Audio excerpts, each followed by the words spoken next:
Hey friends, happy Tuesday. Thanks for joining us for Unscripted on 13 Plus. I'm Anna Orsini. And I'm Carson Courier. Thank you for joining us. We do want to begin with some late breaking news. It has just been the craziest news week. We'll get to Mallory Schnell here. It's definitely going to be a crazy weather day, a first alert action day. But we do know that Vice President Kamala Harris has picked her vice presidential nominee this morning. So this came in a few hours ago. First it was reports, but the vice president did confirm this later on Twitter, and it is Minnesota Governor Tim Walz. So kind of one of the names that we were following through the weekend. We know that he was one of the finalists, one of the top contenders, along with Mark Kelly, as well as Josh Shapiro.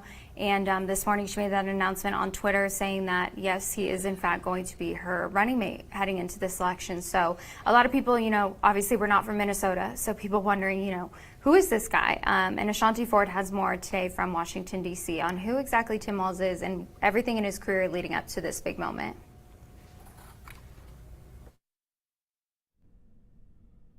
With 90 days to go until Election Day, Kamala Harris has selected Tim Walz as her running mate. Now, before running for elected office, Walz was a high school teacher and also served in the U.S. Army.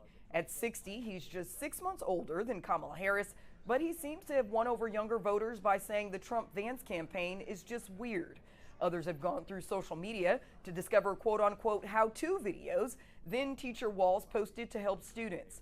Walz first ran for the U.S. House of Representatives in 2006, serving for 5 terms. From there, he was elected governor of Minnesota in 2018, leading a progressive overhaul of the North Star state when Democrats took control of the state government last year. He is also the current chair of the Democrat Governors Association. Reporting from the nation's capital, I'm Ashanti Ford.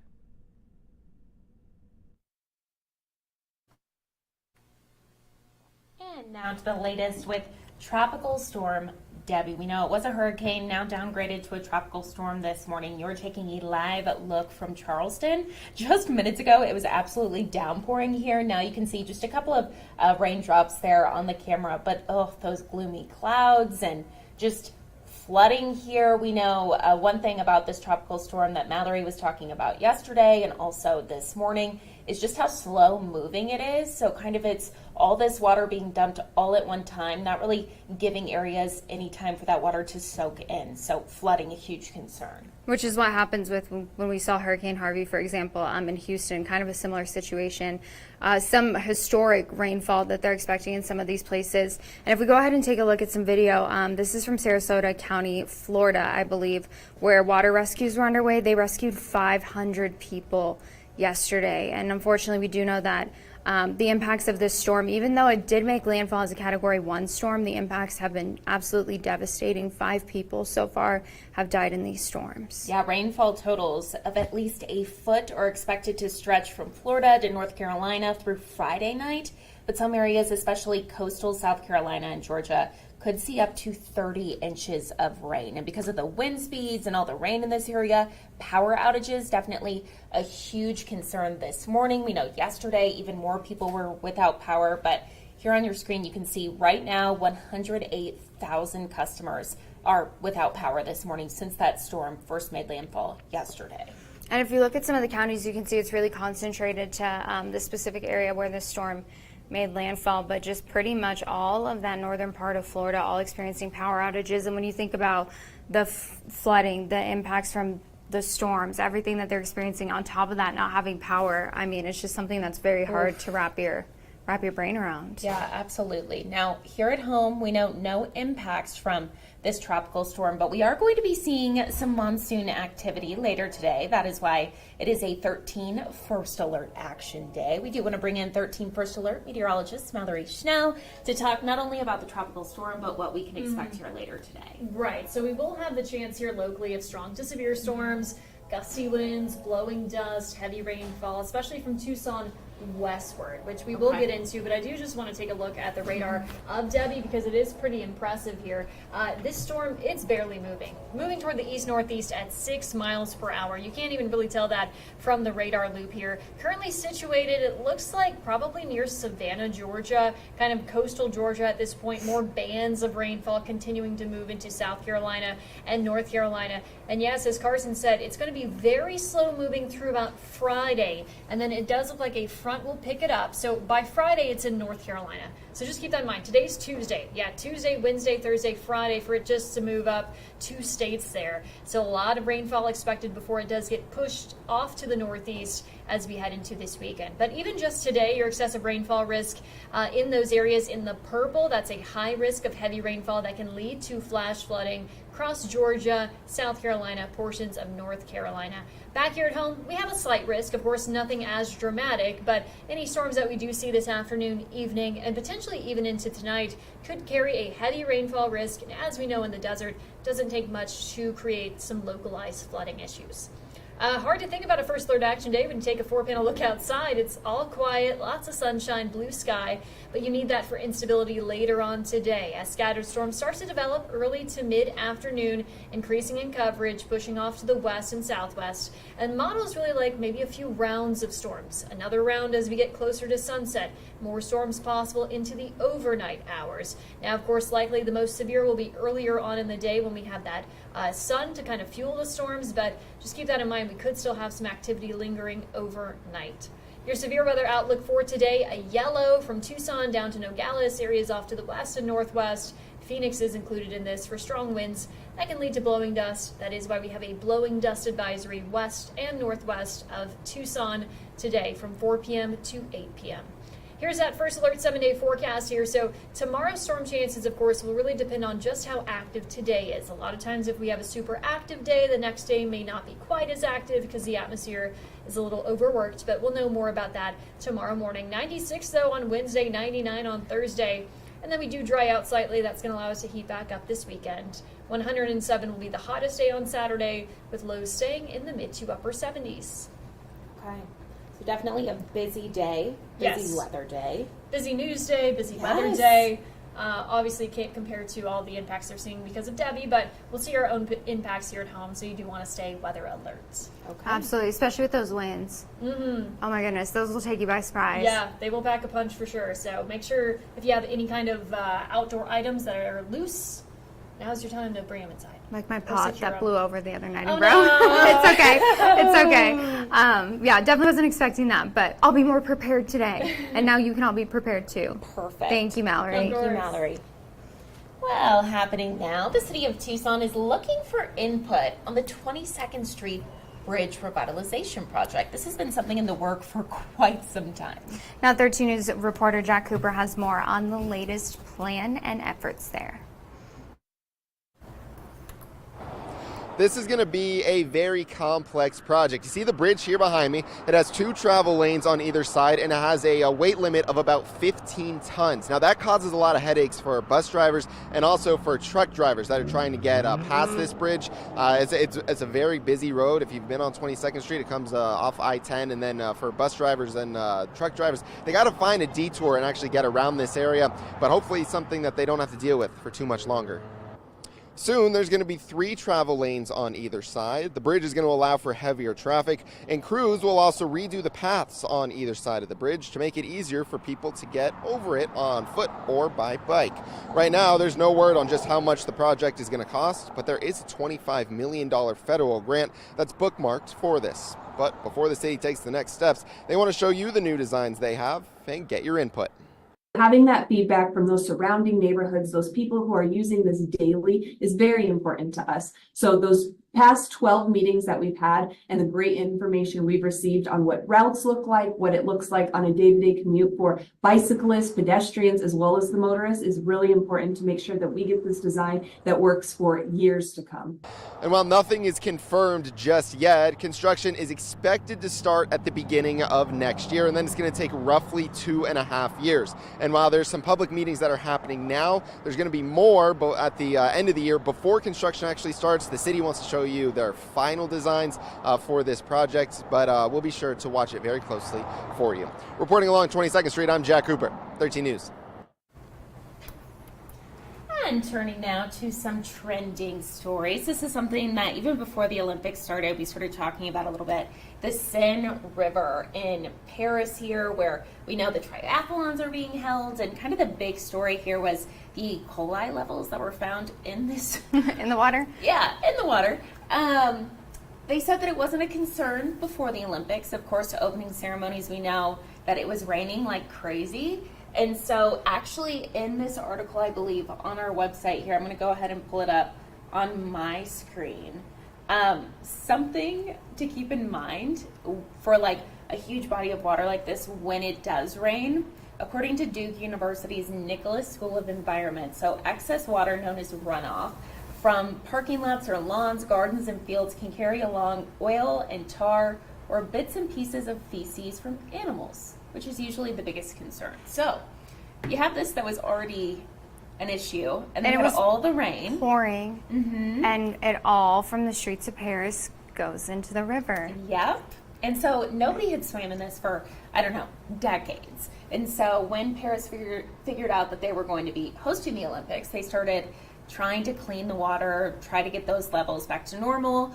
Today, they actually had to cancel another one of the swim tests because of water quality concerns. So you have a lot of countries saying like, hey, you have these athletes that have trained their whole lives for this, and now they don't get to do all these different practices.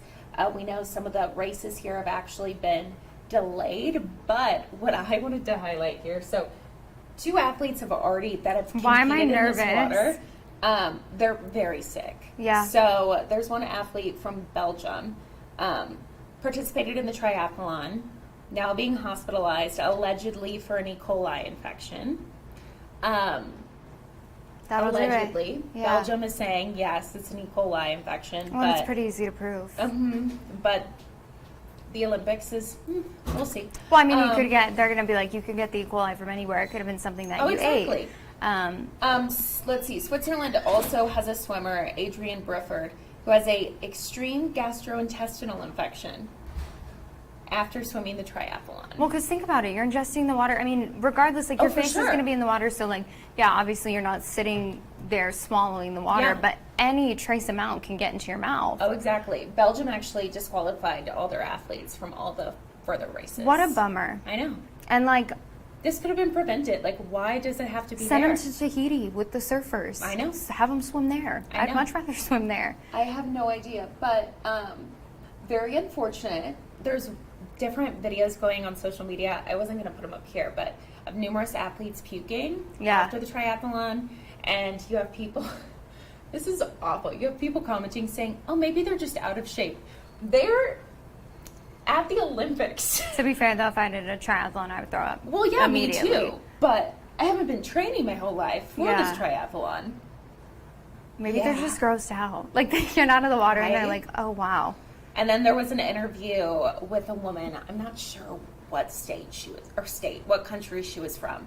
But she was like, I swallowed so much water, so we shall see what happens. I just feel bad for all the athletes here. I feel like this is, I do too, because it was becomes handled very poorly. becomes a matter of, like you said, Belgium pulling out their athletes. So it's like you train for this thing, and now like you have to weigh, you know, what you've worked your whole life for versus your health. Yeah. And like E. coli, yeah, it's something that's treatable with antibiotics, but it's a very hard thing to recover from. Like they have to basically give you antibiotics that wipe out your entire bacterial system in your body. So big Yeah. bummer there. Oh. disgusting. So obviously, those are just 2 athletes. There could be more, but there's a lot of more races to do if they happen within the next couple of days. Isn't Friday the closing ceremonies? Maybe we should find a new location. Maybe we should. Maybe it's time. Maybe we just throw the Yeah. towel in this one. I think Yeah. that they've been like really trying, but you can't. Also, the video of the mayor that we showed weeks ago before the Olympics Hanging on to started. dear life on the side of a canoe and not even like getting her her head wasn't even under. Yeah. Gross. It didn't prove anything to me. I still wouldn't go in that water. Nope. That's for sure. Well, another story that's trending today, and this is so sweet. Look at that handsome boy. Enzo. So Enzo is a Las Vegas canine with Las Vegas Metropolitan Police, and he was injured earlier this year, I believe. I think I actually watched the video of this. He was stabbed, and it was like the most horrific video to watch because you just see his dad, his officer, rushing him into the vet, a bunch of other officers with him. His recovery was hard. He had to go through a lot of physical therapy, but he's back. And he's on the streets of Las Vegas. He's a 3-year-old boy. He just turned 3, and he has been, so he was stabbed 8 to 9 times. I just can't even believe That's that. insane. But he's back on the streets, taking down suspects, doing the good work. Yes. We love to see it. So he was a SWAT doggy, or he is a SWAT doggy. Look at how handsome he is. I know, and these dogs, my husband will send like videos of them training. They're so just smart and talented and obedient, which like obviously they have to be, but Yeah. It's amazing to me. I was at a, what is it called? Sugar Skulls game a couple weeks back, and they had two of the ones from Tucson Police there for like a halftime demonstration. And it's amazing how they can switch it on and off. Like as soon as the guy in the suit came out, they knew they were working and they were locked in. But then as soon as he went away, and as soon as their dads and moms were like, "Okay, you're fine. Like you can be a dog now. Yeah. You're done being a hero." They just run up to people and want to play and lick them, and it's incredible. They're so smart. oh, for sure. So obviously, so happy for Enzo. He's a handsome He's boy. okay. Yeah. Strong boy. Very brave boy. Yes. And he looks like he loves his job. We know. So yes, this is on our website, KOLD.com. You can watch the whole video here. Also just read a little bit more about it. But we love our doggy officers. We do. I wish we could have one on every single week. Just like a rotation of canines. Yeah. Oh, super so handsome. Yes. Well, something that they can get for Enzo to celebrate his birthday. How about this? A Dolce & Gabbana perfume for your dogs. This is crazy. This is crazy. And like me being somebody who will willingly spend money on stuff for Harley that I know I shouldn't spend money on, because he already has like 15 collars and leashes and all the things, I would never ever buy this. So it's in honor of the dog who belongs to Domenico Dolce's. So that's his dog. Her name's Fifi. This perfume's in honor of Fifi. It's $109. But it comes with a collar. Comes with the collar. Comes with that little collar to match the bottle. The little Dolce & Gabbana charm. The dog's cute. I mean, she's gorgeous. I just don't know if they do make good sense. I'll give them that. They said it's musky and it has creamy undertones of sandalwood. Interesting. There's a market for everything. Somebody's gonna buy it. It's kind of like somebody had like designer dog bowls for fur a bit. Might have been like Louis Vuitton. People bought them. Oh, for sure. Like a bowl's a bowl. I know. If this wasn't $100 and some, I would probably buy it. Would you? Yeah. You can buy something from like PetSmart for like 15. That's true. Yeah. You think it smells as good? I would need to smell this. Probably smells better. Just honestly, Also, Carson, like, I know what's the the difference? I know the perfume you use. You have your Valentino Born Aroma. Just spray a little bit of that on Zona. It lasts long on clothes. Do you think for it lasts sure. long on fur? I don't know. Maybe. What if it makes her sick? I know. That's what I'm saying. Like, what's the difference between doggy perfume and normal perfume? Is there something in it that doesn't, like, make their skin dry and itchy? Well, I don't know if that's a concern for Zona because she's a lot of fur. Well, yes, but she also isn't doing this thing now where she rips out her fur. I don't know. She's psychotic. What do you mean rips out her fur? Yes. How? With her teeth. Oh, like on her feet? It, like her little arms and sides and her tail. She give herself hot spots? What? Like little patches where there's no fur and they're Yeah. just like little red hot spots. Dang. Yeah. Yeah, the vet just said she thinks it's because she's anxious. Just, So Okay. anytime she's in the crate for a long time, we'll come back and there's like wads of hair. Oh, because she'll get bored and do it. I don't know. Bored and rip out her own hair. Poor She baby. gets excited, but I don't know why she's excited in the crate by herself. So yeah, I think she's bored. That's like such golden behavior, though. They can't feel a thing. God bless No, them. no, I don't even think she realizes the tail is hers. No, she doesn't. Because I've seen her smack that tail against a wall and take off running full speed because it scared her. And I'm like, sweet, sweet angel. That's your tail that hit the wall. Oh, well, no perfume for Zona until we No figure perfume out for Zona. until we figure out her But hair the problem. amount of people when I walked in today were like, "You should buy Zona this perfume." I'm like, "No," but they thought I would.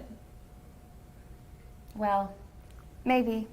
maybe I think you'd be more inclined if it was like a matching set. Like if there was like a 100%.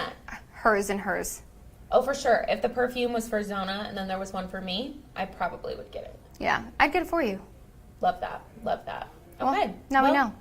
Let us know if you'd Yeah. get it for your dog. Everyone's like, Exactly. absolutely not $109. Well, taking a look here out At us. Looking like it's gonna be fine later today, even though it's not. That's how monsoon works, though. You know. That's the thing, is that like you never know. You don't know when those storms are going to hit. They come out of nowhere. I mean, it'll be bright, sunny, not a cloud in the sky. I will walk outside and all of a sudden there's like just a wall of clouds. And I'm like, oh, okay, that changed quickly. So just be aware. 60% chance for storms, First Alert Action Day. Use all the precautions that you would on any severe weather day. And then enjoy the warm temperatures this weekend, huh? 107. Exactly. Brutal. Yes. Oh, so enjoy the cooler ones if you can. Thank you so much for watching. Make sure to tune in tomorrow for Unscripted.